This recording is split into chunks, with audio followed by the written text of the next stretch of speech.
Juju mise en scène. Juju préparation. Alors voilà, bonjour. Petite introduction pour présenter la petite Bastos BP 140. Je voulais faire une vidéo parce qu'il n'y en a pas sur YouTube. Et je me dis que ça peut aider des personnes à acheter une moto, une Dirt ou autre. Alors première chose, pourquoi acheter une Dirt? Moi dans mon cas c'est parce que j'habite à la campagne et que acheter une grosse moto ça fait beaucoup de bruit et que c'est pas le plus discret. Alors qu'une petite Dirt ça passe un peu partout et ça fait un peu moins de bruit, c'est plus facile à transporter et ça coûte vachement moins cher en entretien aussi. Alors moi je l'ai pris en 17-14, donc route 17 devant, 14 derrière. Elle existe aussi en 14-12, donc route 14 devant et 12 derrière. Moi j'ai pris en 17-14 pour aller dans les bois parce que c'est un peu plus endurisé on va dire et ça donne un côté un peu plus confortable, un peu plus haute aussi au niveau de la hauteur de selle. Ici elle fait 88 cm de hauteur de selle, donc ce qui est relativement haut. À la base je regardais pour la YCF, la Biggie, qui est l'équivalent en fait en termes de gabarit.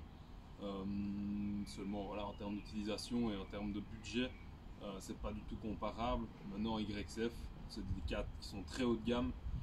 Moi pour mon usage voilà, absolument pas besoin d'avoir une Biggie. Alors ici on a un cadre qui est périmétrique, donc, ce qui signifie qu'il démarre en un point pour aller en 3 points différents. Donc il se sépare à son milieu ici et revient sur la colonne de direction en 2 poids différents. Ça donne beaucoup plus de rigidité, ça donne surtout plus de confort aussi, parce que de là on peut avoir un amortisseur qui travaille mieux, une fourche qui travaille mieux, le cadre lui ne bouge pas. Alors ce qui est bien aussi avec les cadres périmétriques, c'est qu'on arrive à avoir des motos qui ont des comportements beaucoup plus sains que les dirt bikes chinoises avec des cadres simples poutres. Bas de gamme en acier qui eux sont pas du tout rigides. Donc ici on a le 140YX, donc qui est un moteur chinois classique qu'on retrouve sur beaucoup de Dirt en monde d'origine. C'est un moteur qui fait plus ou moins 13 chevaux, ce qui est suffisant pour les débutants et même les amateurs qui commencent ou qui ont déjà roulé et qui veulent quelque chose de fiable et qui va bien. C'est un moteur complet en boîte 4 vitesses, voilà, des plus classiques.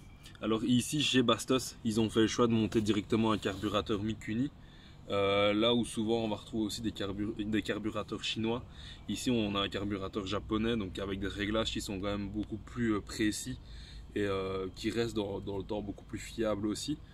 Et alors aussi l'avantage ici avec le cadre qui est donc périmétrique, c'est qu'en se séparant ici, le carbu vient juste se mettre entre les deux et le filtre à air est bien protégé. On n'a pas de boîte à air comme on va retrouver par exemple chez Apollon avec la RXF. Bien, t'es contente? Ok.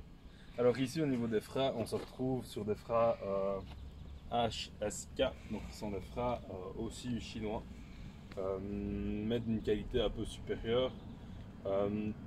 Ça va bien, maintenant j'ai pas encore vraiment eu le temps de tester à fond étant donné que la moto n'a que 20 minutes au grand max. Maintenant je vois bien déjà au rodage que ça commence déjà à bien freiner, c'est progressif. Ce qui est bien aussi c'est qu'on a mis une pédale qui repasse au-dessus du pose-pied, donc en cas de choc ou quoi, ça ne remonte pas dans le pose-pied et ça ne plie pas. Donc c'est d'abord le pose-pied qui prend avant la pédale de frein. Ça c'est vraiment ce qu'on va retrouver sur les motos de cross habituelles, sur les enduros et les motos de trial. Et alors on est monté sur roulement, donc on a un petit roulement au niveau de la vis, donc on a toujours un très bon ressenti au niveau du frein, là où souvent les Dirt chinoises sont juste équipées d'une entretoise avec une vis et du coup plus on serre plus ça bloque. Ici on peut serrer comme on veut, on n'aura jamais la pédale bloquée. Je souris là, c'est bon. Bon, juste deux petits points négatifs. Ça, c'est à voir à l'usage. Et voilà, chacun a son avis là-dessus. Je dirais les pneus. C'est des gommes qui sont très dures. C'est des gommes chinoises. C'est des pneus vraiment bas de gamme. Donc voilà, moi, je les changerai certainement dès que ceux-ci seront un peu usés. Ou je les garderai pour rouler sur le bitume. Mais en cross, je pense pas rouler avec ces pneus-là. C'est pas, ils sont pas au top. C'est une gomme vraiment dure. Je trouve qu'ils auraient pu au moins mettre des Kenda ou une autre marque un peu plus haut de gamme. Je pense pas que le prix final de la moto aurait vraiment été différent. Et deuxième autre chose, ce que je trouve un peu dommage aussi, c'est au niveau des finitions des têtes de fourche. On voit que c'est de l'aluminium, c'est du CNC, c'est bien travaillé. Maintenant, ce que je trouve un peu dommage, c'est que ça fait un peu cheap d'être brillant comme ça. J'aurais préféré franchement avoir même les mêmes têtes de fourche, mais pas en noir ou autre. Je trouve que ça suit pas très bien la ligne de la moto.